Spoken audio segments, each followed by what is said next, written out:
नमस्कार. जय महाराष्ट्र. मी डॉक्टर अनिल फळे. अंजली दमानिया यांनी अजित पवारांची अक्षरशः लाज काढली होती. लाज वाटत असेल तर राजीनामा द्या. पार्थ पवार दोषी आहेच. तो कसा दोषी आहे या संबंधी विजय कुंभार, आरटीआय कार्यकर्ते यांनी एक सबळ असा पुरावा महाराष्ट्रासमोर ठेवलेला आहे. आता अजित पवार किंवा त्यांचे राजकीय आश्रयदाते मुख्यमंत्री देवेंद्र फडणवीस आणि महसूल मंत्री चंद्रशेखर बावनकुळे पार्थ पवारला आता अटक करतील का? ते नैतिक धारिष्ट्य ते दाखवतील का की फक्त आपल्या राजकीय भागीदाराला गोंजरायचं? तो काय सबळ पुरावा आहे या संबंधी आपण थेट बोलणार आहोतच. तत्पूर्वी एक प्रश्न आहे की आम्ही आमच्या बहुमताच्या जोरावर विधेयक पास करून घेत असतो, ही भाषा केली होती अजित पवार यांनी. कारण मुद्रांक शुल्क या संबंधी न्याय निवाडा करण्याचे अधिकार महसूल मंत्र्यांना देण्यात आलेले आहे. उच्च न्यायालयात जायची गरज नाही. आता पार्थ पवार हा बेटा, सुपुत्र, युवक, तरुण, काय म्हणायचं ते पण, आणि त्याला शीतल तेजवानीने फसवलेलं आहे किंवा महसूल अधिकाऱ्यांच्या चुकीमुळे हा प्रकार घडलेला आहे असं जे म्हटलं जात होतं अजित पवारांकडून, तेव्हा या आपल्या सुपुत्राने मुळात आमेडिया एंटरप्राइजेस LLP कंपनीची स्थापन केली, ती याच करण्यासाठी की मुंडव्याची शासनाची जमीन 44 एकर ही घशामध्ये घालायची. आणि मग तो 2025 नाही, आता संपत येत आहे, तो 2020 सालापासून प्रयत्न करतोय. तो कसा या संबंधी देखील आपण बोलणार आहोत. दर्शकांना विनंती की चॅनल सबस्क्राईब करावं, सबस्क्राईबचं बटन दाबावं आणि आपल्या प्रतिक्रिया बिनधास्तपणे नोंदवाव्या. तटस्थ भूमिकेतून, सर्वसामान्य दृष्टिकोनातून एक स्वतंत्र पत्रकारिता म्हणून आपण चर्चा करत असतो. हे बघा, आता पार्थ पवार यांनी 2020 मध्ये जे पत्र अप्पर जिल्हाधिकारी पुणे यांना जे दिलं होतं, ते पत्र जे विजय कुंभार यांनी आज जाहीर केलेलं आहे, प्रसार माध्यमांना ते दिलेलं आहे. ते काय पत्र आहे हे लक्षात घ्या. मग आमेडिया कंपनीच्या स्थापनेपासून पार्थ पवारने जो काही उपद्व्याप करून ठेवलेला आहे आणि कायद्याच्या भाषेमध्ये फौजदारी, दखलपात्र, सगळ्या प्रकारचे गुन्हे हे त्याच्या विरुद्ध दाखल होऊ शकतात. परंतु त्याला साधं चौकशीला देखील बोलवलं गेलेलं नाही. बोलवलं कुणाला गेलेलं? जो 1% भागीदार आहे. म्हणजे बघा, 28/12/2020 रोजी, दिनांक लक्षात ठेवा, या दिवशी आमेडिया एंटरप्राइजेस LLP ही कंपनी स्थापन करण्यात आली. त्याच्यामध्ये 2 भागीदार म्हणजे लिमिटेड लायबिलिटीचे पार्टनर, तर 99%चा पार्टनर पार्थ पवार आणि 1%चा पार्टनर दिग्विजय पाटील अशी नोंद करण्यात आली. आणि मग त्या दिग्विजय पाटलाला काल 8-9 तास पोलिसांसमोर जाऊन बसावं लागलं. आता अटक करण्याचा प्रश्नच नाहीये, कारण ते कोण आहेत? ते दिग्विजय पाटील आहेत, ते पार्थ पवारांचे भाचे, म्हणजे त्यांचे ते बंधू आहेत. म्हणजे आता बघा, या म्हणजे शीतल तेजवानीला अटक झाली, त्या तारूला अटक झाली, पण दिग्विजय पाटलाची फक्त चौकशी. पार्थ पवारच्या अटकेचा प्रश्नच नाही, कारण कसं आहे, बाप जाते सत्तेमध्ये बसलेले आहे, त्याच्यामुळे प्रश्न विचारायचा नाही. आता हे जे आहे, हे पत्र जे दिलेलं आहे हे फार महत्वाचं आहे. आणि मग ही जमीन बळकावण्यासाठी ज्या प्रकारे शीतल तेजवानी तिच्या पूर्वायुष्यामध्ये आपल्या पतीसह जे काही कुटाने करत आलेली आहे की जमिनी बळकावणे, म्हणजे 100-150 कोटीच्या आधीच तिने जमिनी कशा बळकावल्या आहेत, तिच्यावर कसे खटले झालेले आहेत, ईडीने देखील कशी कारवाई केलेली हे सगळं लोकांना माहिती आहे. मग या शीतल तेजवानीने पार्थ पवारला हाताशी धरलं नव्हे तर पार्टनर केलं. आणि पार्टनर केलं म्हणजे काय, मग ही कंपनी स्थापन होण्यापूर्वीच पार्थ पवार कामाला लागले होते.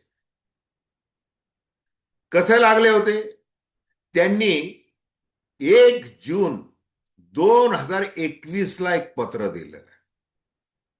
कुणाला दिलेलं आहे? अप्पर जिल्हाधिकारी, कुळ कायदा शाखा, जिल्हाधिकारी कार्यालय, पुणे. विषय काय होता?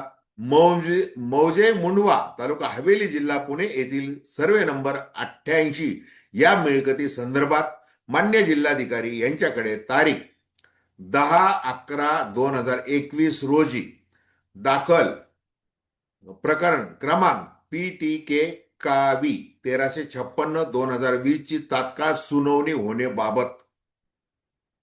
आता ते काय की ही जमीन म्हणजे तेजवानी जशी कुलमुक्त्यार आहे, ती म्हणेल तसं करा असा याचा सरळ सरळ अर्थ आहे. आणि संदर्भ काय?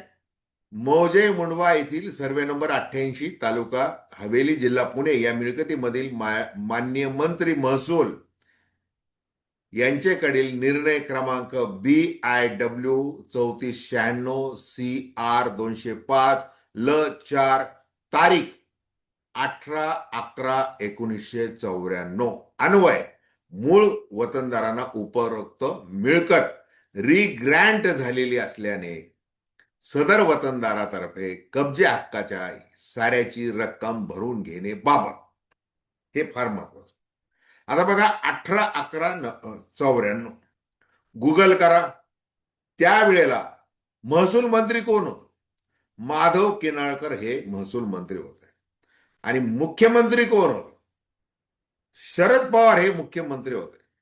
ते 6 मार्च 1993 ला मुख्यमंत्री झाले होते. चौथ्यांदा, म्हणजे मुख्यमंत्री चौथ्यांदा झाले होते. त्या काळातले महसूल मंत्री किनाळकर यांनी हे दिलेलं आहे. तो जो उल्लेख केलेला आहे संदर्भ तो दिलेला आहे. अर्थात त्यावेळेला पार्थ बेटा हा अतिशय लहान होता. पण तो जसा आता, आज जर वय 35 असेल तर 5 वर्षांपूर्वी म्हणजे 29-30 वय होत. मग तेवढं आपली रियासत, पुण्याची जी रियासत आहे ती वाढवण्यासाठी आपण काहीही करू शकतो. शीतल तेजवानीच काय, अगदी गुंड गजा मारण्याला देखील मिठ्या मारू शकतो. आपल्याला अनुमती मिळालेली आहे, आपण राजकारणात आहोत, त्याच्यामुळे प्रश्न नाही, असा उद्योग तो चाललेला. आता हे जे आहे, मग ते पुढं पत्र जे आहे ना ते अतिशय बोलक आहे. बरं, हे पत्र केव्हा लिहिलं? जसं मी सुरुवातीला सांगितलं की ते अमेडिया कंपनीची स्थापना 28/11/2000 याला झालेली, म्हणजे आधीच झालेली 21 ला झालेली स्थापना. त्याच्या आधी 2020 साली हा बाबा पत्र लिहितोय. आणि त्यावेळेला तो कुठल्याही कंपनीचा वगैरे कुणी नसतो, फक्त तो आपला कृपाभिलाषी पार्थ पवार असतो आणि तो लिहितोय. म्हणजे तेजवानीसाठी तो मध्यस्थी करतोय ऑफिशियली, व्यक्तिशः. मग तो जबाबदार आहे की नाही? मग शीतल तेजवानीला जसं तुम्ही अटक केली, पोलीस कोठडी मागवली, मागून घेतली, आता तिला न्यायालयीन कोठडी दिलेली आहे, त्याच प्रकारची ट्रीटमेंट, एक आरोपी म्हणून ट्रीटमेंट ही पार्थ पवारला का नाही, असा महाराष्ट्राचा प्रश्न आहे. आणि त्यासंबंधी आपण बोलतोय. आता ते पत्र बघा. महोदय, पुणे पोटतुकडी तालुका हवेली मौजे मुंडवा जिल्हा पुणे यासी सर्वे नंबर 88 येथील मिळकत वतनदार यांच्या वडिलोपार्जित मालकी वहिवाटीची आहे. आता पुणे महानगरपालिकेच्या हद्दीत असलेल्या सर्वे नंबर 88 ही मिळकत तत्कालीन ब्रिटिश सरकारने समाजसेवा पुरवणाऱ्या वतनदार यांना प्रदान केलेली असून या इनामाला इनाम वर्ग 6 असे संबोधले जाते. आदेश दिनांक 13/9/1955 अन्वय सदर क्षेत्र सरकार जमा करण्याचे आदेश जिल्हाधिकारी पुणे यांनी जारी करेपर्यंत ते मूळ वतनदारांच्या ताब्यात व वहिवाटीची होती. दिनांक 18/11 94 रोजी माननीय मंत्री यांच्याकडील निर्णय, मग तो मगाशी तो वाचून दाखवलेला आहे. मग महसूल मंत्र्यांनी जो निर्णय दिला, त्यांनी मौजे वानवडा व मौजे मुंडवा या जमिनीतील वतनदारांना मिळकत रिग्रँड करण्याचा असून त्यापैकी मौजे वानवाडी येथील सर्वे नंबर 64 या मिळकती संदर्भात शासकीय नियमानुसार सर्व कागदोपत्री कारवाई पूर्ण झालेली आहे. तारीख 10/11/2020 रोजी मान्य जिल्हाधिकारी पुणे यांच्याकडे वतनदार मुक्त्यार म्हणजे कोण, शीतल तेजवानी यांनी माननीय मंत्री महसूल महाराष्ट्र यांच्या आदेशान्वये मौजे मुंडवा येथील सर्वे नंबर 88 या आमच्या मिळकतीचा योग्य तो कब्जे हक्काचा सारा स्वीकारून सदर मिळकतीच्या 7/12 मालकी सदरी नावाची नोंद व्हावी या कामी एक अर्ज दाखल केलेला आहे.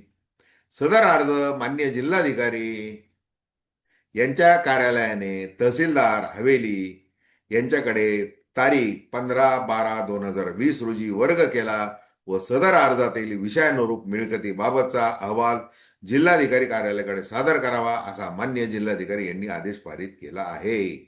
परंतु 15/12/2020 पासून आज पावेतो सदर अर्जाबाबत पुढील काही कामकाज झालेले नसल्याने वतनदार मुक्त्यार यांच्यातर्फे प्रस्तुत अर्जदार यांनी सदर अर्ज दाखल केलेला आहे. तरी आपणास विनंती की तुम्ही ते त्याप्रमाणे करा. म्हणजे हे बघा, आता हे प्रकरण जसं उघडकीला आलं महिनाभरात, तसं पाच पवारांची स्वाक्षरी नाही, तिथं हे नाही. मुख्यमंत्री देवेंद्र फडणवीस कायद्याचे अभ्यासक, त्यांनी प्रमाणपत्र दिलं, मग विधेयक आलं, मग ते सगळं झालं. मग अमित शहाची भेट घेतली, सगळं झालं. शरद पवारांनी फडणवीसांची भेट घेतली वगैरे वगैरे, ते सगळं महाराष्ट्राने पाहिलेलं आहे. आता हे जे काही तांत्रिक जे गोष्टी आहेत, म्हणजे आता याच्यामध्ये बघा, इथं जो मूळ वतनदारांना उपरोक्त मिळकत रिग्रँड झालेली असल्या कारणाने, म्हणजे आता जे 262 272 जे गायकवाड कुटुंब, ते सगळे जे अंजली दमाने यांना भेटले, पत्रकारांना त्यांनी सांगितलं, शीतल तेजवानीला आम्ही फक्त शासकीय जमीन सोडून घेणे एवढ्या पुरतं सांगितलं होतं. तिने आम्हाला काही रक्कम दिलेली नाही. जी काही दिली अतिशय तुटपुंजी दिलेले, म्हणजे आमचा त्यांनी गैर फायदा घेतलेला आहे, स्वतःच्या नावावर अटर्नी करून घेतलेले वगैरे वगैरे, ते सगळं झालं. आता हे लोक, ह्या लोकांनी तर तिला पॉवर ऑफ अटर्नी दिलेली आहे. मग आता ती मुक्त्यार आहे, म्हणजे आता ती आहे, मग तिला द्या असं कोण म्हणतंय? पार्थ पवार म्हणतात. ते कधी म्हणतात? ते 2020 साली म्हणतात. हे लक्षात घ्या. आता याच्यामध्ये हे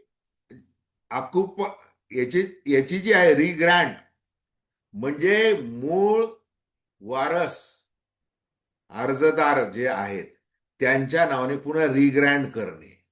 रिग्रँड करणे म्हणजे सरकार काय करतं, पुन्हा त्यांना ते देतं. आता 1955 सालाचा उल्लेख आहे. मग आता ही जमीन जर यांच्या नावावर पुन्हा करायची, ती 1955 साली शासनाने ताब्यात घेतलेली, त्याच्यानंतर यांचा तो हक्क हे झालेला मूळ वतनदार म्हणून तो निघून गेला होता इनामी जमिनीचा. पण पुन्हा त्यांना काहीतरी करायचं आहे किंवा त्यांनी हक्क सांगायचा आहे, मग त्यांनी ते सिद्ध करणं वगैरे, ते सगळं झालं. मग आता त्याच्यामध्ये मूळ वारस अर्ज ऑक्युपन्सी प्राइस भरायची 3 पट किंवा पूर्ण मूल्यांकन पुन्हा प्रदान करायचं. आता बघा, ऑक्युपन्सी प्राइस म्हणजे त्यांना जर ती ताब्यात घ्यायची तर 3 पट भरायची. मग 300 कोटीला यांनी ते सेल डीड करून घेतलं शीतल तेजवानी यांनी पार्थ. पण मूळ किंमत किती? 1800 कोटी. तेवढे तर भरणं बाजूलाच राहिलं, ते तर नाहीच. ती जमीन 300 कोटीमध्ये बसली. मग त्याला म्हणायला जागे की त्यांना म्हणायला जागे की पूर्ण मूल्यांकन पुन्हा प्रदान रिग्रँड करताना मिळू शकतं. आता ते घेतलं. आता त्या जमीन परवानगीशिवाय त्याची विक्री करता येत नाही, म्हणून कलेक्टरच्या मागे लागायचं. म्हणून मग पुन्हा नजराना शुल्क की बिगर शेती करायची ती इतर कारणासाठी वापरायची. कारण आमचं लघु उद्योजक ज्यांना काही काम नाहीये, अनेक वर्षापासून ते बेकार आहेत, त्यांचं बॅलन्स शीट नाहीये, IT च्या धाडीचा तर काही प्रश्नच येत नाही, असे जे पार्थ पवार आहेत बेरोजगार, त्यांना ते उद्योग करायचा, त्यांना काय करायचा, डेटा सेंटर, IT पार्क वगैरे काय काय ते करायचं होतं. मग त्यांनी केवढा उद्योग करून ठेवला पहा. आणि हे ते अमेडिया कंपनी वगैरे ते सगळं बाजूला ठेवा. म्हणजे जमीन लुटणारी जी टोळी आहे, टोळी टोळी, त्या टोळीचा एक सदस्य म्हणून पार्थ पवारने काम केलेलं आहे. ते दाखवणारं हे पत्र आहे 2020 सालचं. याचा तरी आधार घ्यावा. मग आता महसूल अधिकारी चुकले वगैरे असं तसं म्हणण्यात काय अर्थ आहे? म्हणजे तुम्ही बोडायला लागले तर तुम्ही त्यांच्या उरावर पाय देऊन उभे राहायला लागले. हे महाराष्ट्र बघतोय. आणि किती वाचून वाचून किती किती वेळ वाचवणार पार्थ पवारला? वाचवू शकत नाही. लोकांचा दबाव वाढत चाललेला आहे. आणि याच्यामध्ये जे काही आता राजकारण घुसलेलं आहे त्याच्याबद्दल आपण बोलू नंतर. आता कुबड्यांचा वापर झालेला आहे. पुणे महानगरपालिका महायुती नाही तिथे. तिथं अजित पवार स्वतंत्र लढणार वगैरे काय मोहोळ वगैरे त्याविषयी आपण निश्चित बोलू आणि थेट बिनधास्तपणे बोलू. दर्शकांना पुन्हा विनंती की चॅनल सबस्क्राईब करा, सबस्क्राईबचं बटन दाबावं आणि आपल्या प्रतिक्रिया बिनधास्तपणे नोंदवाव्या. धन्यवाद.